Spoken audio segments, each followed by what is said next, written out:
الحمد لله رب العالمين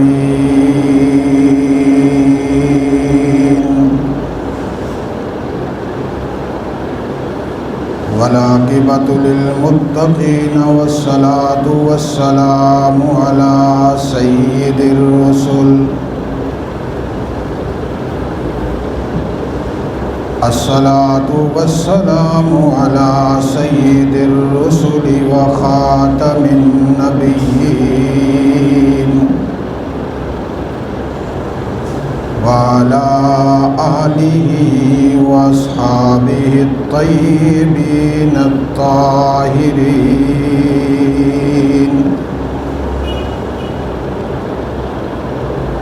لا سيما على الخلفاء الراشدين المهديين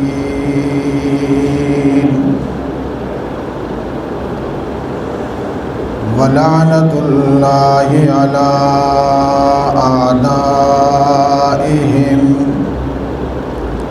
وأعداء الإسلام والمسلمين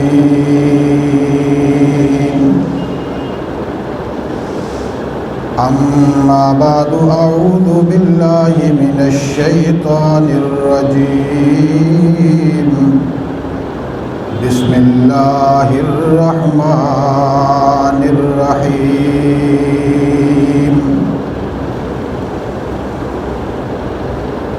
هو الذي بعث في الأميين رسولا منهم يتلو عليهم آياته ويزكيهم ويعلمهم الكتاب والحكمة وإن كانوا من قبل لفي ضلال مبين قال الله تبارك وتعالى في مقام آخر لقد كان لكم في رسول الله أسوة حسنة صدق الله العظيم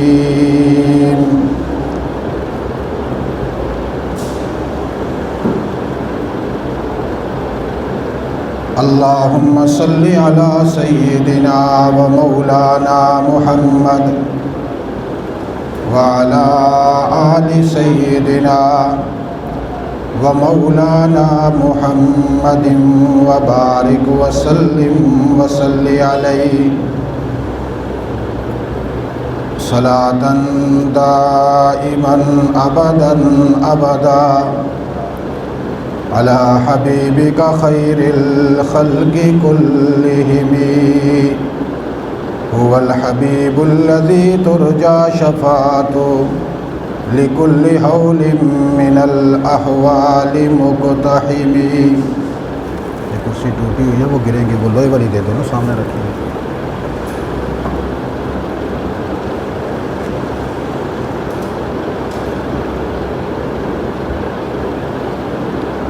تلاوت کردہ قرآن پاک کی آیات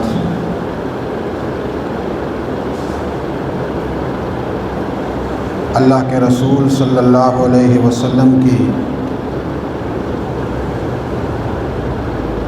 زندگی کے ساتھ تعلق رکھتی ہیں.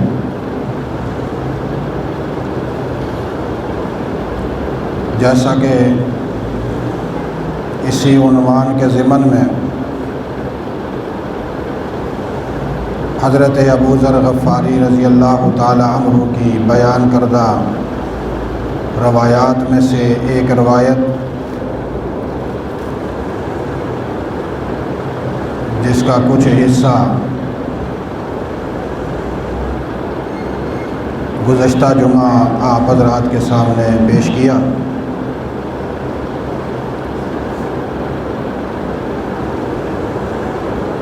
اور کچھ حصہ انشاءاللہ آج کی نشست میں پیش کروں گا۔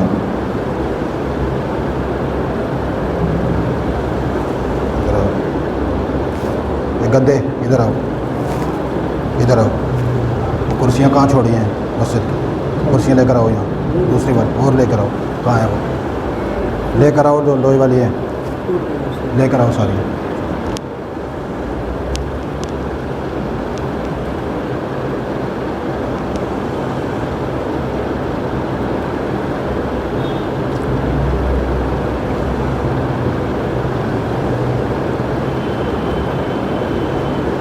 حضرت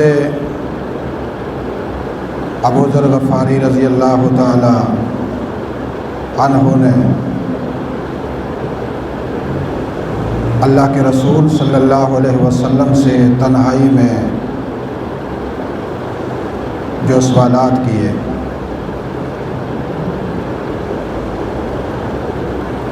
ان میں سے ایک سوال یہ تھا کہ زکوٰۃ کی کیا حقیقت ہے۔ اس کے متعلقہ چند باتیں گزشتہ جمعہ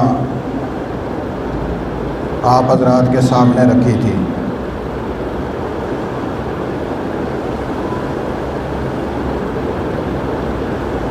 جس کا آخری حصہ یہ تھا کہ زکوٰۃ مومن ادا کرتا ہے، اور جو زکوٰۃ ادا نہیں کرتا، زکوٰۃ ادا کرنے سے گریزہ ہوتا ہے اور اس میں مختلف حیلے بہانے کرتا ہے، وہ مشرک ہے۔ اس کے بعد حضرت ابو ذر غفاری رضی اللہ تعالیٰ عنہ نے پوچھا، یا رسول اللہ، آپ نے ہمیں حکم دیا کہ روزہ رکھا کریں،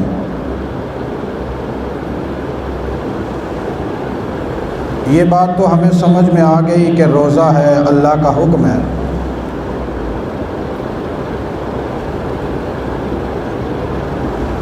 لیکن روزے کی حقیقت کیا ہے؟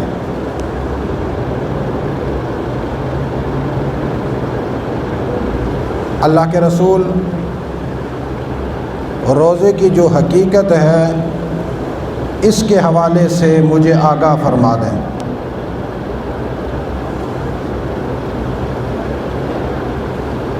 اللہ کے رسول نے فرمایا، یہ جو روزہ ہے، الصوم، روزہ، یہ ڈھال ہے اللہ کی طرف سے۔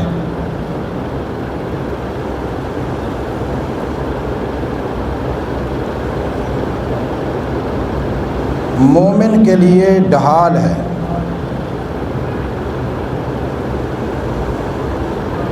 اب آپ جانتے ہیں کہ ڈھال کسے کہتے ہیں؟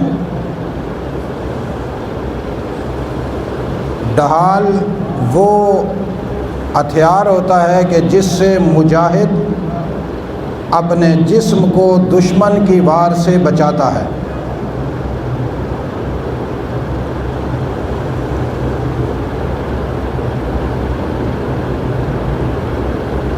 روزہ ایک ایسی عبادت ہے جو مومن کے لیے ڈھال ہے،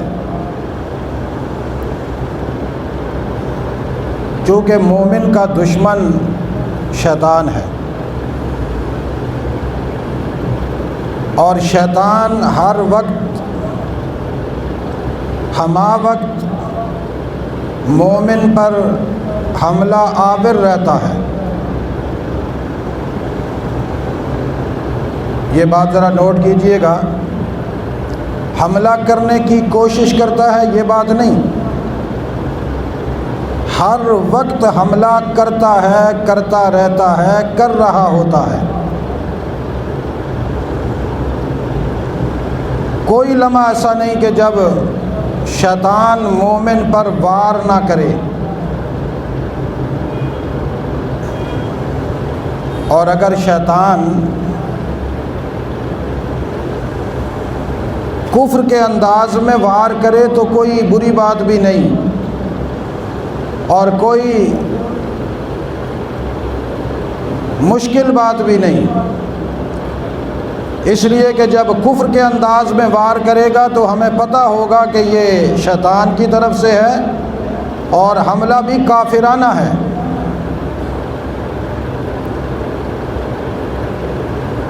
شیطان اتنا عیار اور چالاک دشمن ہے مومن کا کہ یہ جب بھی مومن پر حملہ کرتا ہے تو اسلامی لبادے میں کرتا ہے۔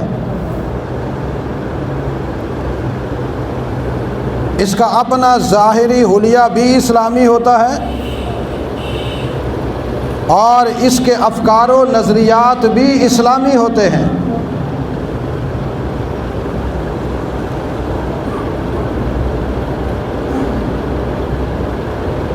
تاریخ اسلام میں جناب محمد الرسول اللہ سے لے کر مولانا محمد احمد لدھیانوی تک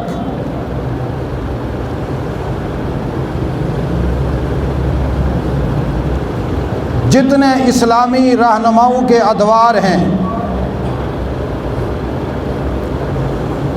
ان تمام ادوار میں جب بھی اسلام پر، ایمان پر اور مومنین پر حملہ آور آپ دیکھیں گے تو اس کا لبادہ اسلامی ہوگا۔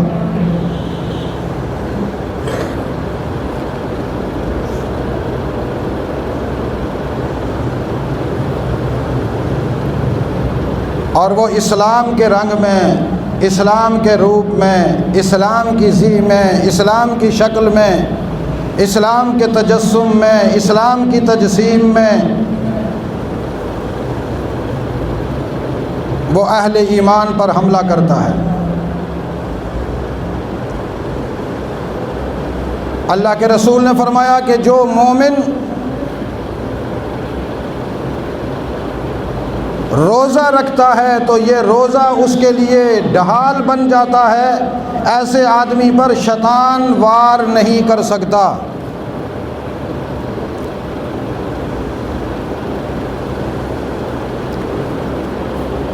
اب ذرا دیکھیے، اس بات کو ذرا باریکی سے سمجھیے۔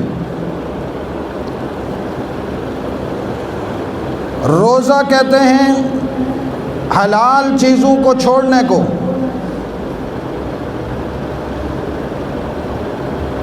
کھانا کھانا حلال ہے، پانی پینا حلال ہے، کوئی اور کھانے پینے کی چیز ہے وہ حلال ہے، ازدواجی حقوق حلال ہیں، لیکن انسان ان حلال اشیاء کو ترک کر دیتا ہے۔ کس لیے ترک کرتا ہے؟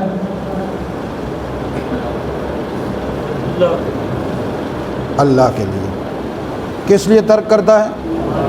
اللہ کے لیے۔ کوئی آدمی صاحب سے پوچھے آپ کھانا کیوں نہیں کھا رہے، وہ کہے گا میں روزے دار ہوں۔ بھائی عجیب بات ہے، کھانا چھوڑنا بھی روزہ ہوتا ہے؟ روزہ تو دل کی کیفیت کا نام ہے۔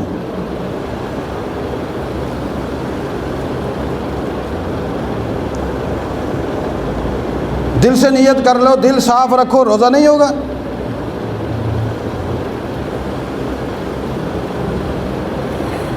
کہنے والا تو کہہ سکتا ہے نا کہ بھائی روزہ تو دل کی صفائی کا نام ہے، دل صاف ہو بس۔ کھانا پینے کے کھانے سے اور چھوڑنے سے روزے پہ کیا فرق پڑتا ہے؟ جیسا کہ آج کل کے جدید مسلمان کہتے ہیں کہ پردہ تو دل کا ہوتا ہے، یہ چہرے کا پردہ اور جسم کا پردہ کہاں سے آیا؟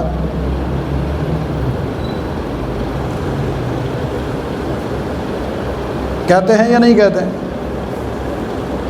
جی اصل تو بات دل کی ہے، بس دل صاف ہونا چاہیے۔ ایک آدمی کا دل صاف ہو، وہ کھانا پینا رکھتا رہے، کھائے پیے، مزے کرے اور کہے بھائی میرا روزہ ہے،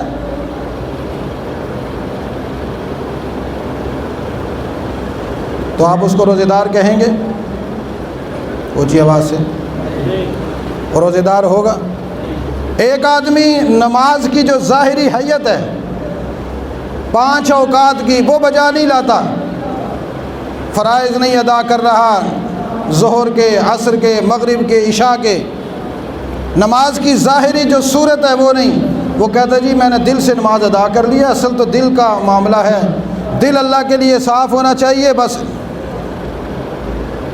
تو آپ اسے نمازی کہیں گے؟ بولو کیوں؟ اچھا ایک آدمی دل سے نماز نہیں پڑھ رہا، لیکن آپ دیکھتے ہیں وہ مسجد میں آ رہا ہے، گھر میں ہے، وضو کرتا ہے، اللہ کے سامنے کھڑے ہوتا ہے اور رکوع کرتا ہے، سجدہ کرتا ہے، ہاتھ اوپر تکبیرات کرتا ہے، سبحان ربی الاعلیٰ، سبحان ربی العظیم، التحیات، اللہم صلی علی، السلام علیکم ورحمۃ اللہ، آپ کیا کہیں گے کہ یہ نمازی ہے؟ کیوں؟ بھائی اس نے دل سے تو نیت ہی نہیں کی، آپ کیسے کہیں گے کہ وہ نمازی ہے؟ ہاں جو نماز کی شکل و صورت ہے وہ تو اس نے ادا کی ہے نا، ہمیں نماز نظر آ رہی ہے، اس نے نیت نہیں کی، وہ اس کے دل کا معاملہ ہمیں نہیں پتا، اس نے صحیح پڑھا کچھ یا غلط پڑھا ہمیں نہیں پتا، لیکن جسے نماز کے ارکان کہتے ہیں وہ ہمارے سامنے بجا لائے تو ہم کہیں گے بھائی اس نے نماز پڑھی ہے۔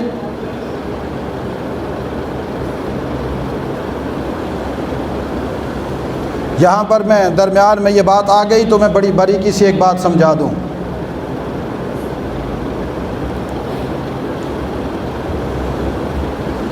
اسلام میں عبادات 2 طرح کی ہیں،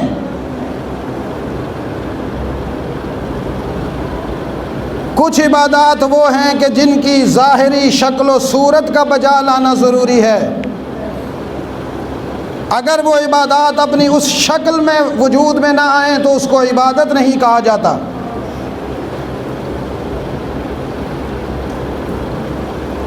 جیسا کہ نماز ہے، ایک آدمی وہاں کرسی میں بیٹھ کر ادھر تسبیح لے کر ساری نماز کا سبق پڑھ لے زور کے ٹائم، نماز ہو جائے گی؟ بھائی سبق تو سارا پڑھ لیا اس نے، لیکن وہ آ کر ظاہری شکل اختیار کرے گا، قبلے کی طرف منہ رکھے گا، اپنا لباس پاک رکھے گا، باوضو ہوگا، سر پہ ٹوپی رکھے گا، مہذب لباس پہنے گا، نیت کرے گا، ہاتھ اوپر کرے گا، تکبیر پڑھے گا، پھر ہاتھ ناف کے نیچے باندھے گا، پھر وہ رکوع میں جائے گا، سجدے میں جائے گا، پھر سجدے سے اٹھے گا، تشہد میں بیٹھے گا، پھر اٹھے گا، پھر آخری رکعت میں، پھر تشہد میں، پھر سلام پھیرے گا۔ یہ ظاہری شکل ہے یا نہیں؟ اسی طرح روزہ،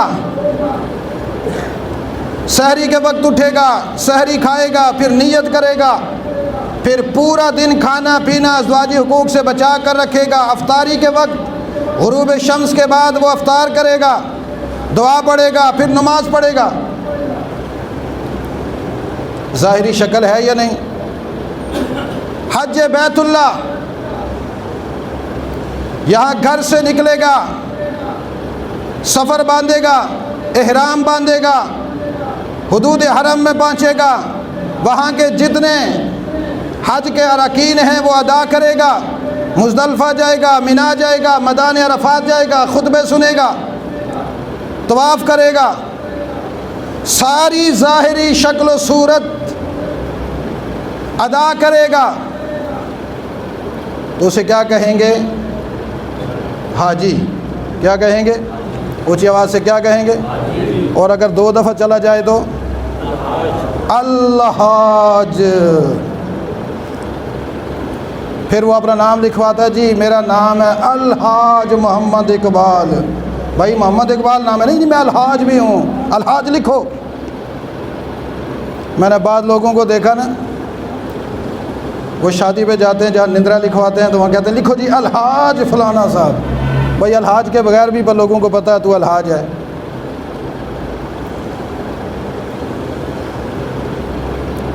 عرض یہ کر رہا تھا کہ وہ ظاہری جو شکل ہے عبادات کی، اس عبادت کو اللہ نے اپنے ہاں مطلوب رکھا ہے۔ کیا رکھا ہے؟ اگر یہ ظاہری شکل نہ ہو تو وہ عبادت ہوگی؟ اور عبادت کی ایک دوسری قسم بھی ہے، اس میں اللہ نے ظاہری شکل و صورت کا اعتبار نہیں رکھا، اس میں اللہ نے آزادی رکھی ہے، محض اس میں اللہ کی رضا کی نیت ہوتی ہے، جس میں مخلوق کا فائدہ ہے، حقوق العباد سے اس کا تعلق ہے۔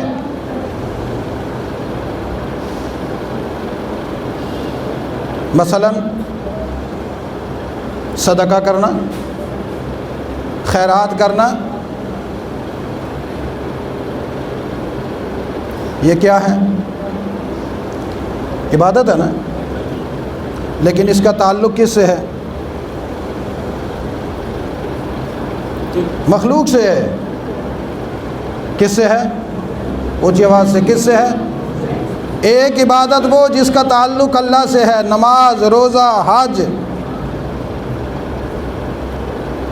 اللہ سے جو عبادت تعلق رکھتی ہے اس کی ظاہری شکل و صورت، اس کی حیت ظاہرہ یہ بجا لانا ضروری ہے، اور جس عبادت کا تعلق مخلوق سے ہو، جس میں مخلوق کا فائدہ ہے، وہاں پر اللہ نے فرمایا کہ مخلوق کا فائدہ ہونا ضروری ہے، مخلوق کی ضرورت پوری ہونا ضروری ہے، اس کی کوئی حیت مخصوص نہیں۔ مثال کے طور پر ایک آدمی کہتا ہے جی میں صدقہ کرنا چاہتا ہوں، ایک بکرا صدقہ کروں گا۔ اب اسے فقیر مل گیا کہ جس کے گھر میں آٹا نہیں، یہ کہ نہیں میں تو بکرا ہی ذبح کروں گا۔ شریعت کہتے نہیں، بکرا نہیں ذبح کرنا، اس بکرے کی قیمت لگا اور اس مسکین غریب کو دے تاکہ یہ گھر میں آٹا لے کر آئے۔ کیونکہ یہاں فقراء کے فائدے کی بات ہے، مساکین ضرورت مندوں کی ضرورت کی بات ہے۔ ایک آدمی کہتا ہے میں 36 دے کے محلے میں تقسیم کروں گا غریبوں میں، اور آدمی آ گیا، اس نے کہا جی میرا بچہ بیمار ہے، ڈاکٹروں نے کہا 2.5 لاکھ روپیہ تجھ سے لوں گا، علاج ہوگا نہیں تو بچے کو لے جا۔ اب یہ 36 دیگیں پکا کر تقسیم کرے گا یا اس والد کے ہاتھ میں پیسے دے گا جس کا بچہ بیمار ہے؟ بولو۔ شریعت کہتی ہے دیگیں اپنے پاس رکھ، پیسے نکال اس کو دے، اس کی ضرورت اس وقت بچے کا علاج ہے۔ یہ مسئلہ سمجھنا ذرا باریکی سے، اس کا علاج کیا ہے؟ بچے کا علاج ہے۔ صدقہ خیرات عبادت، لیکن اس عبادت کا فائدہ مخلوق کو پہنچتا ہے۔ اللہ کہتے ہیں جہاں مخلوق کے نفع کی بات میں نے کی ہے میری عبادت، لیکن تیری نظر مخلوق کے فائدے پہ ہونی چاہیے، جس سے ضرورت مند کی ضرورت پوری ہو وہ ضرورت پوری کرنا تیرا کام ہے، اپنے ہاں تیری عبادت لکھنا میرا کام ہے۔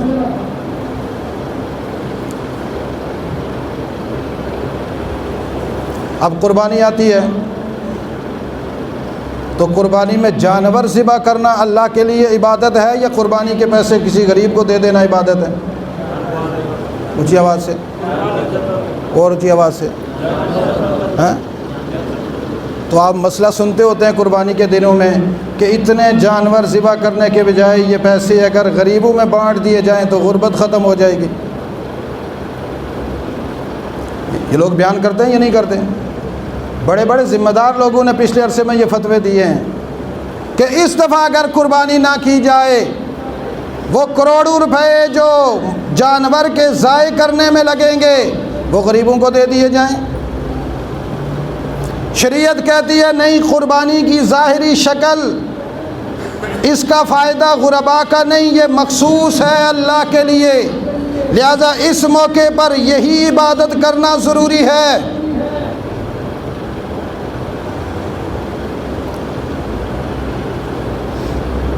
اس موقع پر یہی عبادت کرنا ضروری ہے۔ اب یہاں سے ایک بات سمجھ میں آ گئی کہ شریعت کے وہ مسائل جن میں شریعت نے ان کی ظاہری شکل و صورت مطلوب رکھی ہے، اس میں تبدیلی کوئی کر سکتا نہیں کر سکتا، نہ کوئی عالم کر سکتا ہے، نہ کوئی فقیہ کر سکتا ہے، بلکہ میں تو کہتا ہوں امام اعظم ابو حنیفہ 70 مرتبہ پیدا ہو جائے وہ نہیں تبدیلی کر سکتا۔ ابو حنیفہ تو بڑی شخصیت ہے، اس سے بھی بڑے لوگ صدیق اکبر بھی تبدیلی نہیں کر سکتے۔ صدیق اکبر تو صحابی رسول ہیں، خود نبی مکرم بھی تبدیلی نہیں کر سکتے۔ کیوں؟ اس لیے کہ جو قانون اللہ نے محمد الرسول اللہ کو دیا، وہ اللہ نے جو بیان کیا وہی شریعت رہے گی، وہی کیا رہے گی؟ شریعت رہے گی۔ اب اگر کوئی اس طرح کا مسئلہ لوگ بیان کرتے ہیں کہ جی حج کرنے سے بہتر ہے، بیت اللہ کے طواف کرنے سے بہتر ہے کسی غریب کے گھر کا طواف کر لیا جائے، تو حج تو آدمی زندگی میں ایک دفعہ کرتا ہے، تم ہر روز کیوں نہیں غریب کے گھر کا طواف کرتے الو کے پٹھو؟ حج تو اب تو ہوتا ہی نہیں ہے، لیکن جب ہوتا تھا تو وہ بھی 8-8 لاکھ میں تھا، تم ہر روز 2000 کا طواف کیوں نہیں کرتے ہو؟ کس نے روکا ہے تمہیں؟ لیکن چونکہ اس غریب کا نام لے کر تم نے اسلام کی اس عبادت کو بدلنے کی کوشش کی جس کو قیامت تک اللہ نے قائم رکھنا ہے، در حقیقت تم غرباء اور مساکین کے خیر خواہ نہیں ہو، اللہ کے باغی ہو۔ محمد الرسول اللہ کی شریعت کو بدلنے والے مکار ہو، اسلامی تشخص کو توڑنے والے دجال ہو، اسلام کے ظاہری انوارات کو اور ظاہری تشاکل کو بدلنے والے تم فرعون، قارون، نمرود کی ذریت اور اولاد ہو۔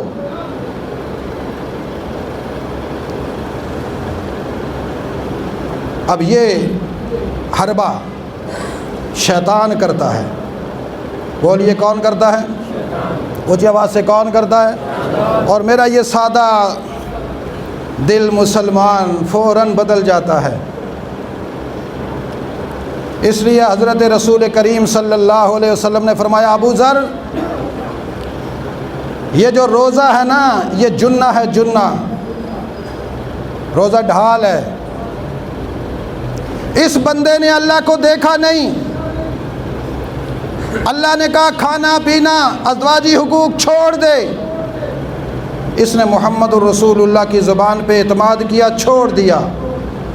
اللہ کہتے ہیں تو نے میرے لیے سب کچھ چھوڑا، میں خود تیرے وجود میں اپنی رحمت کے ساتھ اتر آیا، اب شیطان حملہ کر کے تو دیکھے تیرے وجود پر۔ قسم ہے مجھے میرے تقدس کی، جو میرے لیے روزہ رکھتا ہے یہ روزہ اس کے لیے ڈھال بن جاتا ہے، قیامت تک روزہ رکھنے والے پر شیطان حملہ آور نہیں ہو سکتا۔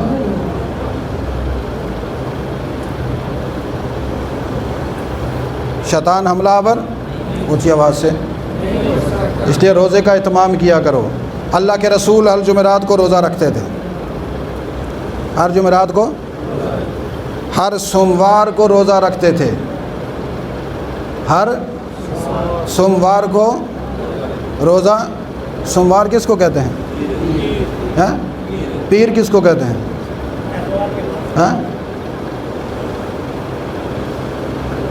پیر کس کو کہتے ہیں؟ جو اتوار اور منگل کے درمیان آئے، اتوار اور منگل کے، چونکہ آج کل لوگ فوراً کہتے ہیں منڈے، سنڈے، منڈے، میں حیران ہو جاتا ہوں۔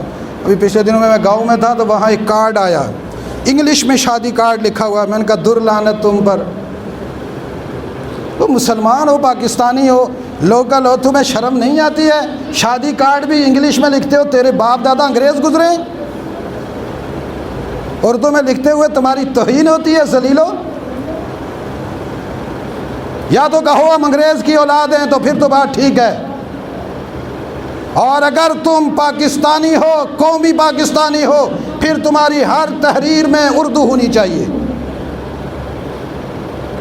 اور یہ بیچارے قصور ان کا نہیں ہے، ان کے ماں باپ کا قصور ہے۔ یہ پیدا ہوتے ہیں نا پہلے ان کو پینٹ پہناتے ہیں، شرٹ میں، بڑا زبردست لباس ہے جی، میرا بچہ بابو لگتا ہے، شیطان کا قابو لگتا ہے۔ الو کا پٹھا چابو لگتا ہے، پہلے خود اس کو ابلیس بناتے ہو، پھر وہ کہتا ہے جب میرا پچھلا حصہ انگریز کی طرح ہے تو اگلا بھی انگریز کی طرح ہونا چاہیے، ٹٹی والا حصہ میرا اگر انگریز کی طرح پیک ہے تو میری زبان بھی انگریز والی ہونی چاہیے۔ درلانت تم پر۔ ہفتوں کے دن یاد رکھو، جمعہ، ہفتہ، اتوار، پیر، منگل، بدھ، جمعرات، یاد کرو گے؟ حضور کب کا روزہ رکھتے تھے؟ پیر کا اور جمعرات کا، سوموار کا اور، اب میں عربی میں پوچھ لوں تو اور مسئلہ خراب ہو جائے گا۔ ہر چاند کی تاریخ کی 13، 14، 15 کو حضور روزہ رکھتے تھے۔ اب کسی کو پتہ ہو کہ چاند کب طلوع ہوتا ہے؟ صرف ایک رمضان کے چاند کا، عید کے چاند کا پتہ ہوتا ہے، اسی پر لڑائی بھی ہوتی ہے، اور ایک 10 ذوالحجہ کو پتہ ہوتا ہے، اور ایک 10 محرم کا، اور ایک 12 ربیع الاول کا، بس خلاص۔ باقی کسی سے پوچھو کہتے چاند کی، وہ ہمیں کیا پتہ ہے جی چاند کی کیا تاریخ ہے؟ آج جو ہے نا اکتوبر کی فلانی ہے، ستمبر کی فلانی ہے، اس میں بھی ٹیڑھا کر کے پتہ نہیں کیسے بولتے رہتے۔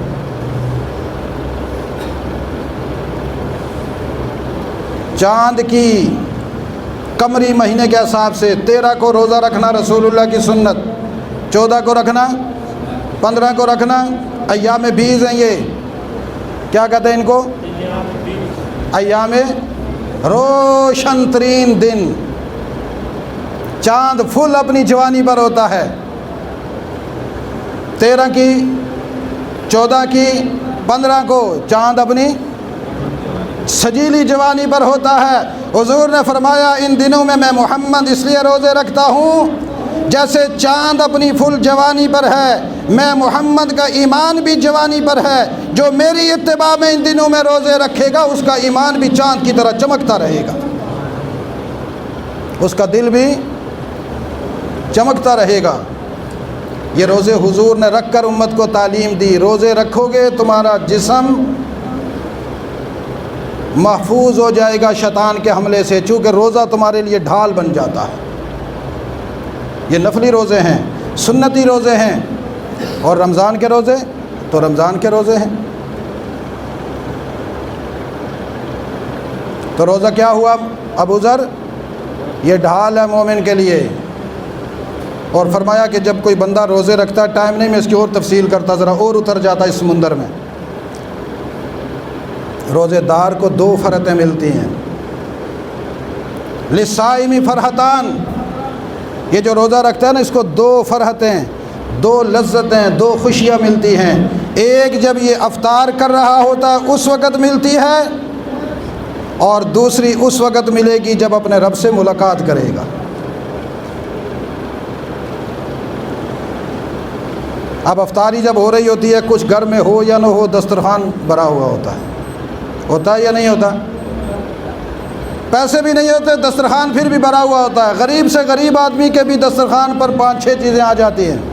اللہ نے فرمایا دیکھو جب تم افطار کرتے ہو تمہاری عزت و تکریم کے لیے دنیا میں جہاں اسباب بھی تمہارے پاس نہیں ہے میں اتنا دسترخوان سجا دیتا ہوں، اور جب تم جنت میں آؤ گے تو تمہارے دسترخوان کا عالم کیا ہوگا۔ اور پھر جب تم مجھ سے ملو گے تو یہ جو معدہ تم نے میرے لیے خالی رکھا، اس زبان کے ذائقے کو روکا، اپنی طلب تمنا کو روک کر رکھا، میرے پاس آؤ گے، جو لذت میں رب تمہیں دوں گا تم سوچ نہیں سکتے۔ میری ملاقات کے وقت صائم اور اللہ کی جب ملاقات ہوگی، اس ملاقات میں جو لذت روزے دار کو آئے گی وہ لذت عام کسی مسلمان کو نہیں آئے گی۔ مجھے اس جملے سے یوں لگا جب روزے دار اللہ کے سامنے آئے گا تو باقی لوگوں سے تو اللہ کسی اور انداز میں ملے گا، لیکن روزے دار کو رب تعالیٰ اپنے قریب کر کے اس کی پیشانی چوم لے گا۔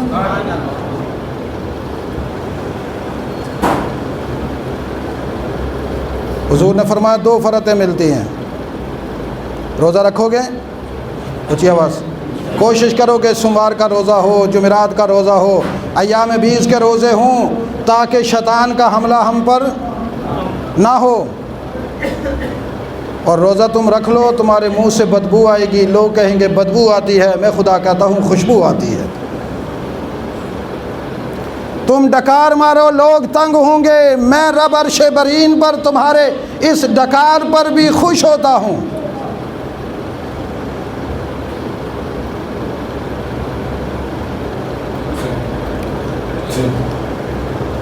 اگر حضرت ابو ذر تھوڑا سا اور وقت لے لیتے تو رسول اللہ اس کی اور بھی گہرائیاں بیان کرتے۔